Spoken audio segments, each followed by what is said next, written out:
this right here, the chasing, that was the kind of energy I expected to see from Anthony early on in this fight. But that right there is what Anthony needs in exchange.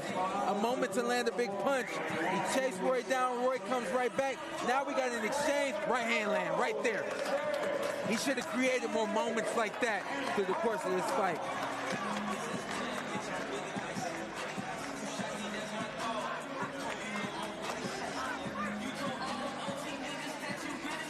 Well, dare I say, Anthony Pettis is putting on one of the best pro boxing debuts ever.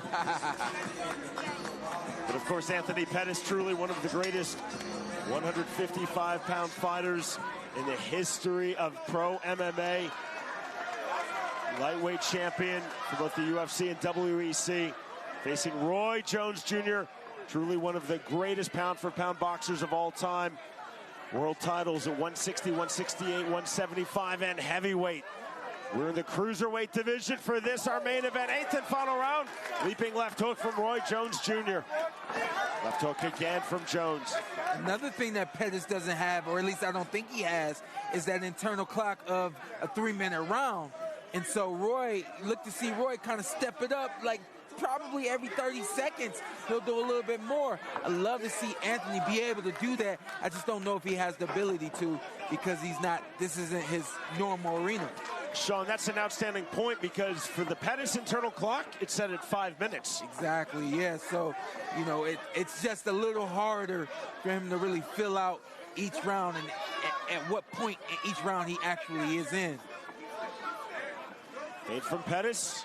Looking to jab to the body. Couldn't find that punch. Jones again on the hook. Left hand from Roy Jones Jr. On the roll through, then the right hand off balance. Go back to what Roy Jones Jr. said in our fighter meeting. He said, I am quote unquote an angle master. That is extremely true. Yeah. And he said it with no hint of arrogance. It's just simply fact. Yeah. Big right hand from Jones. Slip, create the angle, uppercut, lands. Just like that. And then what did I say? We're at 1:22, and here's the step up.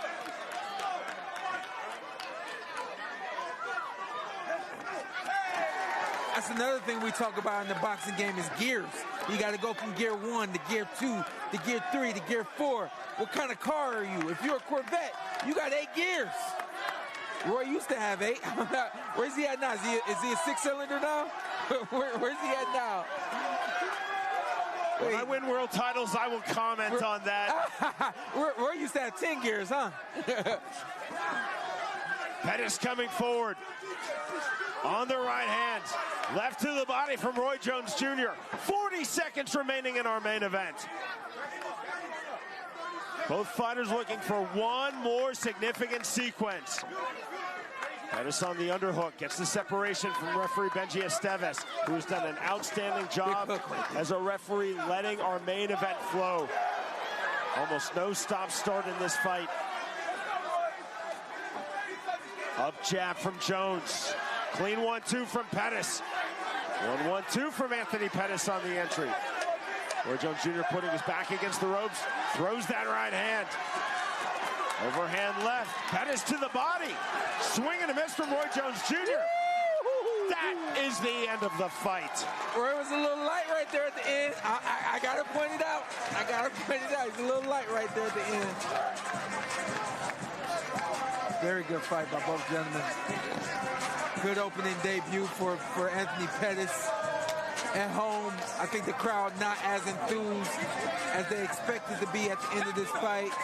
Nonetheless, it is Captain Hook, Roy Jones Jr.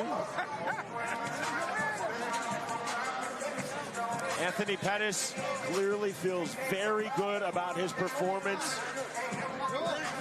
So too does Roy Jones Jr. in the corner, hugging his longtime friend, Alfie Smith.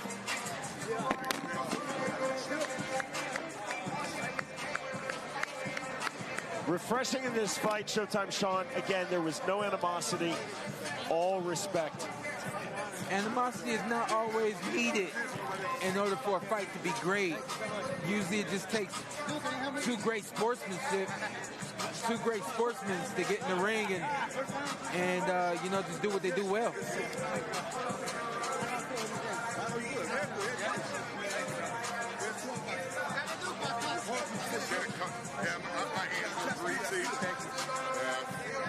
Lupe Contreras standing just above the Wisconsin Athletic Commission table.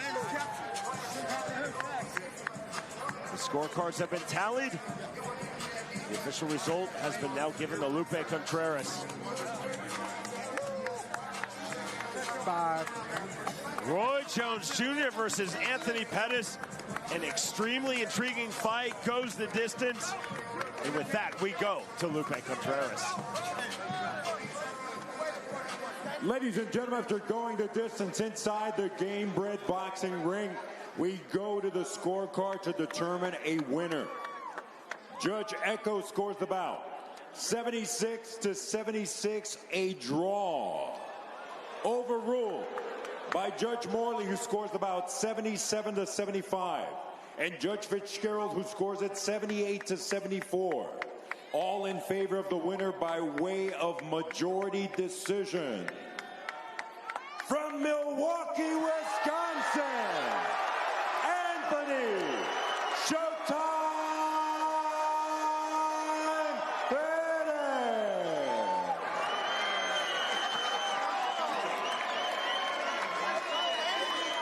All right, Showtime. Check, check. Showtime, congratulations, man. What a war you just went through with Roy Jones Jr. here in Milwaukee. You got a whole city behind you, but it took everything that you had in there to go the distance. Let's talk about the fight. Man, 54 years old, we got to give it up for this guy, bro. He's a legend of the sport, a GOAT. Praise God for allowing me to get this opportunity. Everybody give it up for Roy Jones Jr., man, a legend of the sport. So, I mean, I think people want to know, this is your first time in professional boxing. You beat Roy Jones Jr., but how serious are you about continuing this path in boxing? Hey, I'm going to take it one fight at a time, day by day. I'm 1-0 as a pro, and I'm excited to see what the future holds. Hey, bro, there's a lot of people that made this happen, a lot of people that got you ready to go against a legend like Roy Jones. Talk about it. Yeah, I got to thank my wife, Lisette. Without her, I wouldn't be able to do this. Chasing my dreams, my wife. My coach, Capatillo, Duke Rufus, always, my little brother, Serge. Dylan, this guy's the next superstar right here. Make sure you guys follow him. But, man, I just had a great team behind me, and I wanted this. Congratulations, Anthony. Anthony Pettis, ladies and gentlemen. Hi, Roy. Wow, that was something fun to watch. It was fun watching you study him over the first 2 or 3 rounds, and it seemed like you got your shots in. One judge had it as a draw. How do you feel like the fight went?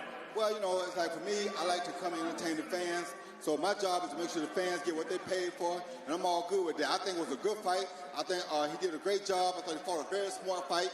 And I think I educated him and taught him a lot this fight. So I think if I fought him again, it would be even better because he knows a lot more now. So I think it'd be a really good rematch. Well, it looks like you just left a door open right there, champ. It looks like you left the door open. That's what I was about to ask you. Are there more competitive matches in your future, or is it going to be exhibitions? Where do we go from here? I don't do exhibitions. I fight real fights. If it ain't real, I don't want it. I'm not an exhibition guy. I'm a real guy. I want to win or I want to lose. And I want to go out of my shield and be able to do it again as many times as I want to. So at 54 years old, that's a beautiful thing. And he already said he'll do it again because one judge had it even. So that's what I love. You know what I'm saying?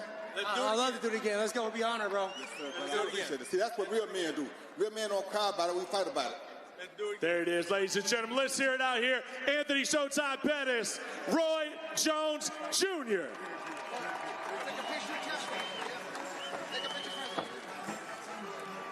Well, I looked at you just before that announcement, and I said, it's going to Pettis. If you remember the fight from earlier, one woman was going straight back, the other woman was coming forward. Both of them were taking them and giving them, but the one going back was the one that lost. And we saw in this fight right here, Roy was the one who used the ring. He moved, he turned, he moved, he turned. It was a smart fight, smart tactical fight, but it's just not what they like up here in Milwaukee. So I'll be honest, I think Anthony got out of here with a gift. But he did everything he needed to do in order to hold his own, and especially against a